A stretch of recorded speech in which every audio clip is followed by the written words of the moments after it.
Donc bonjour, que tu connais le système, je te laisse la place. Voilà, merci beaucoup pour l'invitation. Donc je suis Riyad, l'un des deux cofondateurs d'OpenEnergy, et nous développons une plateforme dédiée à la simulation énergétique des bâtiments. Alors, première slide. Alors je peux avancer. Encore, et on va arriver.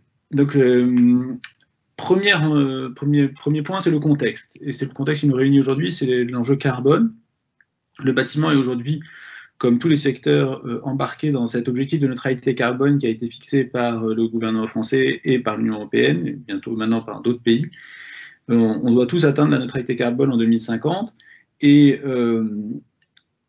j'aime bien, pour comprendre un peu l'enjeu que ça représente pour le secteur du bâtiment, ce graphique qui montre les émissions de gaz à effet de serre du secteur du bâtiment depuis 30 ans, donc depuis 1990, et on observe que, grosso modo, le secteur du bâtiment émet à peu près autant de gaz à effet de serre aujourd'hui qu'il en émettait il y a 30 ans. Donc tous les progrès autour de la réglementation, de rénovation, etc., ont été quasiment compensés par les nouvelles constructions et l'augmentation du parc, ce qui veut dire que voilà, on n'a pas fait vraiment beaucoup de progrès à l'échelle du parc. Donc ça, c'était il y a 30 ans. Maintenant, dans 30 ans, on doit être à la neutralité carbone. Ça veut dire qu'il faut avoir divisé par 100%, réduit de 100% les émissions. On se rend compte de la marche qu'il faut franchir. Il faut vraiment changer quelque chose. Si on reste sur le même rythme, on ne va jamais y atteindre. Il va vraiment, vraiment falloir changer l'échelle de la performance énergétique des bâtiments, et c'est vraiment notre objectif. Slide suivante. L'enjeu principal dans le bâtiment en termes de performance énergétique, et donc dans une certaine mesure de carbone, c'est la rénovation. Vous le savez, il se construit à peu près 1,5% de bâtiments par an par rapport au parc installé, ce qui veut dire que 99% du parc ne bouge pas chaque année.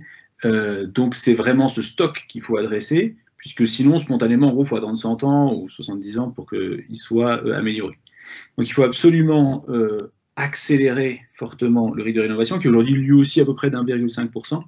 Il faut à minima le doubler. C'est vraiment, tout le monde est d'accord, sur l'Union européenne, la France, il faut à minima doubler, voire tripler le rythme de rénovation, ce qui veut dire pour la France passer de 13 milliards d'euros à 26 milliards d'euros d'argent investi dans la rénovation énergétique des bâtiments par an.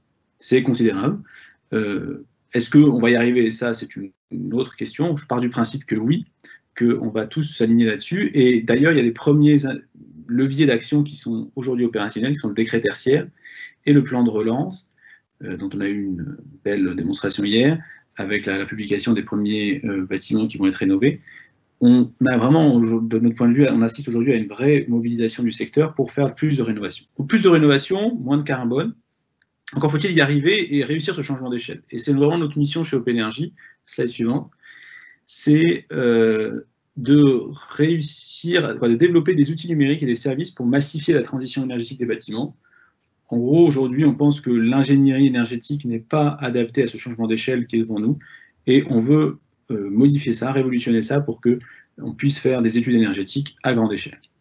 Slide suivante. Et on a une idée derrière ça. Comment le faire?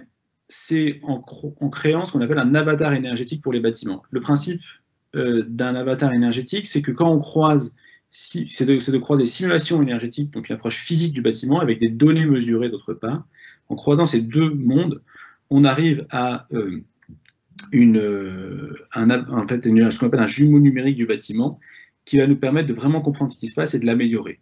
D'améliorer la conception, l'exécution et l'exploitation. Et c'est vraiment ce qu'on fait chez OpenEnergy. Alors, slide suivante. Voilà, donc ça, c'est vraiment les grandes idées. Maintenant, on a décliné ça en une offre opérationnelle qu'on lance en ce moment, qui s'appelle l'audit digital. Donc, l'audit digital, c'est quoi? C'est l'idée de se dire, il faut aller plus vite, il faut massifier. Donc, quelles sont les options aujourd'hui sur le marché? Soit les gens font ce qu'on appelle un calcul au ratio, c'est-à-dire lorsqu'il s'agit de faire une étude énergétique, ils disent, bon, bâtiment, ça consomme à peu près 100 par mètre carré, donc si on fait des rénaux, ça fait 80. Mais on voit bien que ce n'est pas assez précis parce que c'est trop grossier comme approche. Soit les gens font des audits énergétiques détaillés, mais là non plus, ce n'est pas adapté puisque c'est au contraire trop détaillé, trop lent, trop long et trop cher à mettre en œuvre. Donc, ce que nous, on apporte, c'est une version, ce qu'on appelle l'audit digital, c'est-à-dire d'aller à l'essentiel et de proposer alors, mon micro a disparu, pardon, excusez-moi. Voilà. Voilà, de faire une analyse énergétique qui soit industrialisée grâce au digital. Un slide suivant. Alors, je pense que c'était un peu dans l'autre sens. Donc, tu peux avancer. Hop. Si on peut avancer, changer de slide. Voilà encore, parce que ça, du coup, je l'ai raconté. Voilà, et donc ça, voilà. Donc, ce que nous, on propose, c'est vraiment cette audit digitale qui est l'idée de construire une stratégie énergétique du patrimoine très rapidement. Alors, slide suivante. Alors, comment on fait ça? En fait, on a industrialisé, on a digitalisé l'ensemble d'un audit énergétique. Ça commence par la modélisation géométrique, puis la modélisation énergétique, la calibration et l'action de performance. Slide suivante. La modélisation géométrique, c'est la base, hein, puisqu'un bâtiment, c'est un objet physique avec des maîtrés, des murs, des fenêtres, etc. Donc, il faut pouvoir décrire ça physiquement rapidement. Donc là, pour ça, on a développé tout un outil de modélisation automatique, où on importe les données de cadastre, on fait ce qu'on appelle un zoning intérieur automatique, puis on peut visualiser le bâtiment pour s'assurer qu'il est conforme à la réalité. Grâce à ça, on a donc l'ensemble des informations géométriques nécessaires automatiquement. Slide suivante.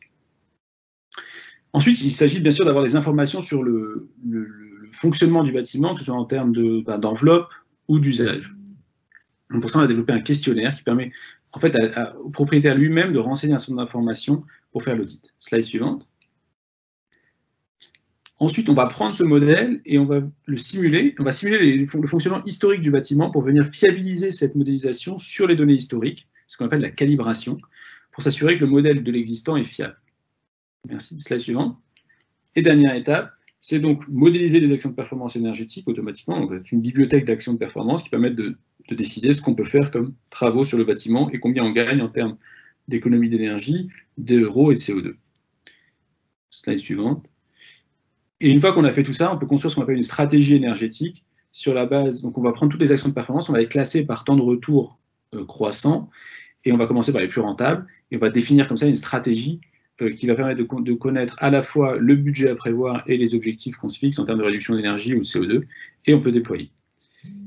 Voilà, je pense que mon temps est fini. Et enfin, une dernière étape pour conclure, c'est que ça ne s'arrête pas forcément aux travaux. Après travaux, il s'agit de suivre encore la performance, s'assurer qu'elle est au rendez-vous. Et pour ça, en fait, notre plateforme permet de modéliser le bâtiment en opération, comme je l'ai dit, en fonctionnement, de façon à pouvoir comparer les objectifs qui étaient fixés avant travaux à la réalité et s'assurer que la performance énergétique et environnementale est atteinte. Merci beaucoup.